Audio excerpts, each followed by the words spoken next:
नमस्कार। तो आज हम रामनगर की बात कर रहे हैं। हमारे पास कुछ लेख हैं और वो बताते हैं कि ये सिर्फ नैनीताल जिले का एक शहर नहीं है। हाँ, मतलब सिर्फ जिम कॉर्बेट नेशनल पार्क का गेटवे ही नहीं, उससे कहीं ज्यादा है ये जगह। बिल्कुल। तो आज हम यही समझना चाह रहे हैं, इसका इतिहास कैसा रहा है, वाइल्ड लाइफ से क्या नाता है, कौन सी खास जगहें हैं और हाँ, भविष्य में क्या होने वाला है वहाँ। और इसकी लोकेशन भी तो खास है। कुमाऊं और तराई की सीमा पर है, गौला और कोसी नदियों के किनारे बसा हुआ। सही। अच्छा, इतिहास की बात करें तो ये कोई नया शहर तो नहीं है। सुना है जड़ें काफी पुरानी हैं। हाँ, काफी पुरानी। कोटा और झूला फार्म जैसे गांव वो तो चंद राजाओं के जमाने के हैं।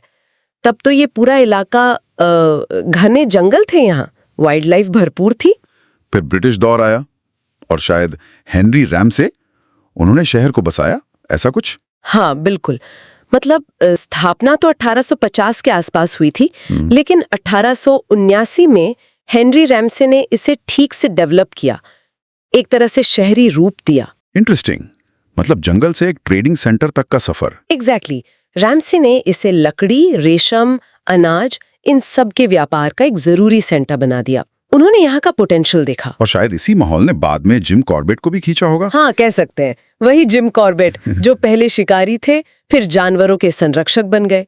उनका कनेक्शन तो रामनगर और पास के कालाढूंगी से बहुत गहरा रहा है। उनका ये जो बदलाव था शिकारी से संरक्षक बनने का, ये इस जगह की पहचान के लिए कितना अहम होगा। बहुत ज्यादा।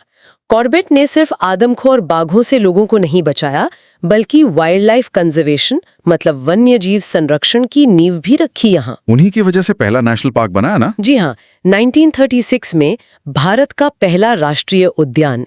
तब नाम था हैली नेशनल पार्क। आज हम उसे जिम कॉर्बेट नेशनल पार्क कहते हैं। और कालाढूंगी में उनका घर आज भी म्यूजियम है। वाह।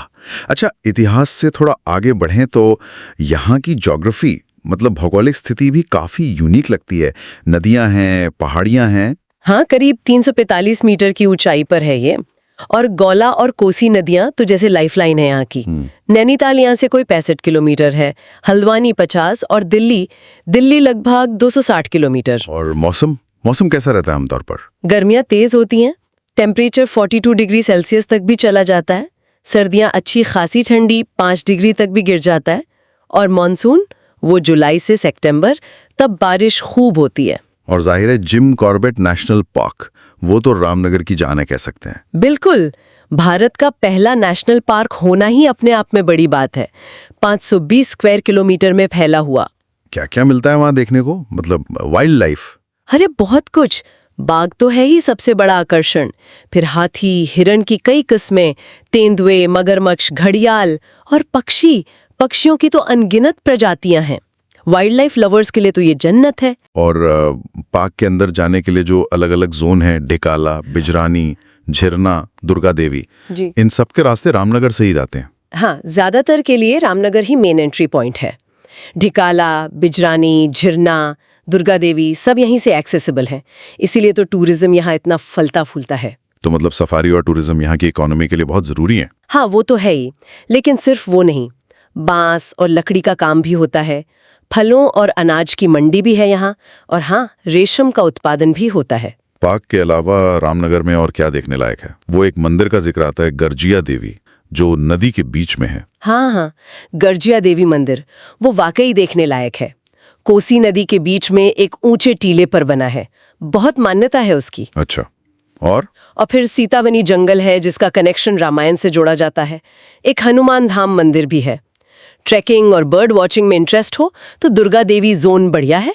और कालाढूंगी में कॉर्बेट म्यूजियम तो है ही है। दिल्ली, वाराणसी, लखनऊ, कई बड़े शहरों से डायरेक्ट ट्रेनें हैं। और सड़क मार्ग से भी बढ़िया कनेक्टिविटी है। बसें आराम से मिलती हैं। सबसे नजदीकी एयरपोर्ट पंतनगर में है, जो यहाँ से करीब 72.5 किलोमीटर दूर है। और पढ़ाई लिखाई के लिए भी ठीक ठाक स्कूल कॉलेजें हैं। अच्छा, अब थोड़ा फ्यूचर की तरफ देखें। 2025 तक क्या कुछ नया या मॉडर्न होने की उम्मीद है रामनगर में? क्या डेवलपमेंट प्लान्स हैं? हाँ, काफी कुछ चल रहा है। जैसे सफारी बुकिंग अब पूरी तरह डिजिटल हो रही है। इको टूरिज्म पर जोर है, तो नए इको लॉज और रिजॉर्ट्स बन रहे हैं। और शहर के अंदर स्मार्ट सिटी जैसा कुछ हद तक smart lights, smart parking, CCTV कैमरे लग रहे हैं, सड़कें चौड़ी की जा रही हैं। सोलर एनर्जी को बढ़ावा दिया जा रहा है। रेलवे स्टेशन को भी मॉडर्नाइज करने का प्लान है। और वो कॉरिडोर वाला प्रोजेक्ट क्या है? हाँ, वो बहुत जरूरी है। Jim Corbett biodiversity corridor. इसका मकसद है कि जानवरों के आने जाने के लिए, मतलब मूवमेंट के लिए सुरक्षित रास्ते बने रहें, ताकि विकास के साथ साथ वाइल्ड लाइफ पर असर कम से कम हो। ये तो अच्छी बात है। अच्छा, मैंने सुना है यहाँ कुछ इवेंट्स वगैरह भी होते हैं, फिल्म फेस्टिवल। हाँ, कॉर्बेट फिल्म फेस्टिवल होता है, बर्ड फेस्टिवल भी आयोजित किया जाता है और कुछ फिल्मों की शूटिंग भी हुई है यहाँ, जैसे कौन प्रवीण तांबे, काली, इनके कुछ सीन्स यहाँ शूट हुए हैं। मतलब टूरिस्ट के लिए काफी कुछ है, रहने की जगह भी होंगी फिर। अरे हाँ, बिल्कुल।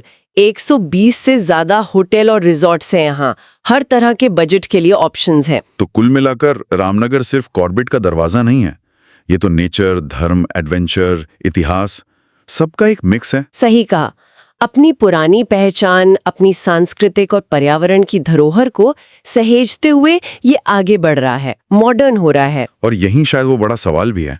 हाँ, बिल्कुल, कि जिस तेजी से रामनगर टूरिज्म और डेवलपमेंट को अपना रहा है, वो भविष्य में वाइल्ड लाइफ कंजर्वेशन और अपनी जो असली पहचान है उसके साथ बैलेंस कैसे बनाएगा। ये देखने वाली बात होगी, ये तालमेल विकास और संरक्षण का, ये कैसे आगे बढ़ता है। बिल्कुल, ये एक अहम मुद्दा रहेगा आने वाले समय में।